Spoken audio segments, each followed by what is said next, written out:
Every child born in that compound died before the seventh day.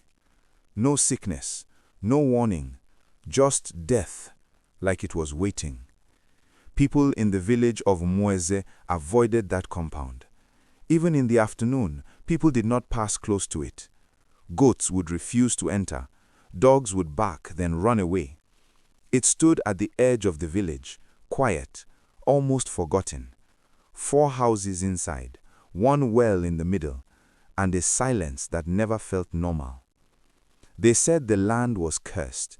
They said something old lived there, something that did not like new life. Old women would sit in the evening and whisper, "I remember Ngozi's child. Died on the 6th day. And Chioma's, 7th day, just like the others. No cry, no sickness, just gone." Then they would lower their voices, as if something came for them. Women warned each other, "If you want your child to live, don't give birth there." And over the years, people believed it, because no baby ever survived. Then, one day, a new couple moved in. Their arrival alone made people uneasy. "Why there?" someone asked. "Of all places." The husband, Emeka, was calm and hardworking. The wife, Ada, was strong but gentle. And she was pregnant. The warnings came quickly. "Leave that place," an old woman said. "Your child will not last there." Another man added, "That compound does not keep children." But Emeka only smiled. "We cannot fear shadows forever." Some people shook their heads. Others just watched, waiting. Ada said nothing, but at night, when the wind touched the window, she held her stomach tighter, as if she already felt eyes watching her. The baby came on a rainy night. Thunder rolled across the sky, the kind of rain that makes people stay indoors. And in that storm, a child was born, a small boy, crying loud, healthy, alive. For the first time in years, a baby in that compound did not feel weak. Even the midwife was surprised.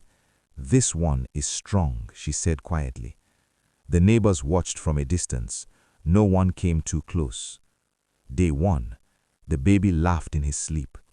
Day 2, he cried strong, full of life. Day 3, still alive. Hope slowly entered the village. Maybe the curse is gone. Maybe God has remembered that place. But not everyone believed. An old woman shook her head slowly. "It has not reached the 7th day," she said. That night, Ada heard it, a soft sound near the window, like dry leaves moving. Then, "Ada?" She froze. Her heart started beating fast. She looked at Emeka. He was asleep. Then suddenly, the baby stopped crying. Too suddenly. The room felt wrong, too quiet. Ada whispered, "Who is there?" No answer, only silence. The next night, it came again, clearer this time, clearer. "Ada, give me the child." Ada's body went cold. She shook Emeka. "Did you hear that?" she whispered. "Hear what?" he said, confused. "Someone is calling me." Emeka stepped outside. The compound was empty. No footsteps, no sound, only darkness. But when he came back, he stopped. The baby was staring at the ceiling, wide eyes, not crying, not moving, just staring. Ada's voice shook. "Emeka, what if they were right?" Emeka held her shoulders. "Nothing will happen to our son. They said no baby lives past 7 days. That was before us," he said. "This is our child." Ada's lips trembled. Promise me he won't die." Emeka looked at her, then at the baby, then back at her. "I promise." But this time, even Ada could hear the fear in his voice. Day 4, the baby cried less. Day 5, he became quiet, too quiet. No cry, no smile, just breathing, like something was draining him. That evening, an old man came to their door. No one saw him enter the compound. He was just there, standing, waiting. "You should not have stayed," he said. Emeka frowned. "Who are you?"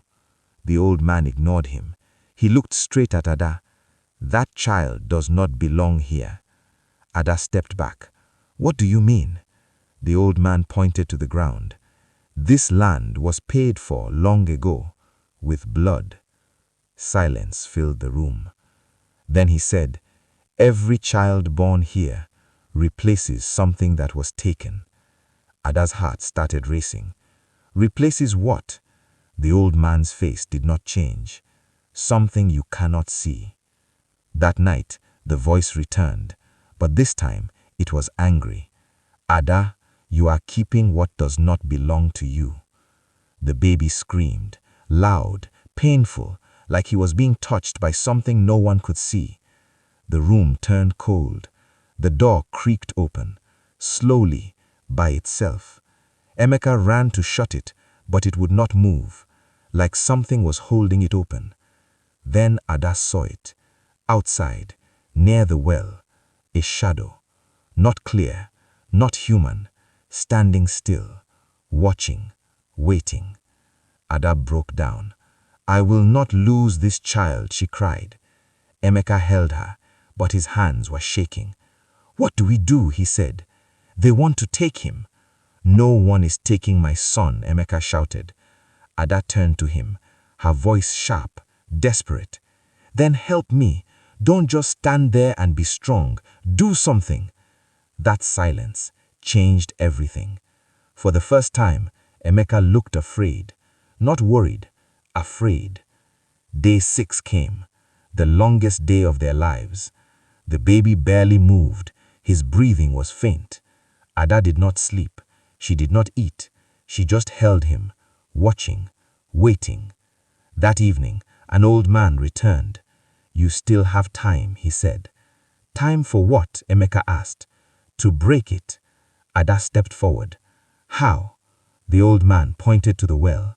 "What was taken must be returned." Ada's eyes widened. "You mean another life?" The old man said nothing. He turned and walked away. That night, the entire compound felt alive. Not with people, but with something else. Ada carried her baby to the well. Her legs were weak, but she did not stop. The voice came again, soft, deadly. "Give me him." Tears fell from her eyes. Her hands shook. For a moment, she almost broke. Then she held her child tighter and said, "No." The air changed. "I will not trade life for life." The wind rose. Dust moved. The shadow came closer. Ada closed her eyes, then opened them again, stronger. "If this land wants blood, it will not be my child's." She brought out a small knife. Her hand trembled. Then she cut her palm. Blood dropped, slowly, into the well. "I give what is mine, not what was given to me." Silence. The wind stopped. The shadow froze. Then slowly, it disappeared. That night, nothing came. Day 7, Ada woke up suddenly, her heart racing. Then, the baby cried, loud, strong, alive. Ada burst into tears. Emeka fell to his knees. Day 8, still alive. The news spread like fire. People came from everywhere to see the child, to see the compound, to see the impossible. The curse was broken, not by fear, not by sacrifice, but by a mother who refused to choose death. If you felt that moment at the well, if your heart was beating fast, then don't just watch and leave. Click this video, subscribe now, and comment, "Life must live." Let me see how many people believe that no curse is stronger than love. Because here, we don't just tell stories, we tell stories you feel long after the end.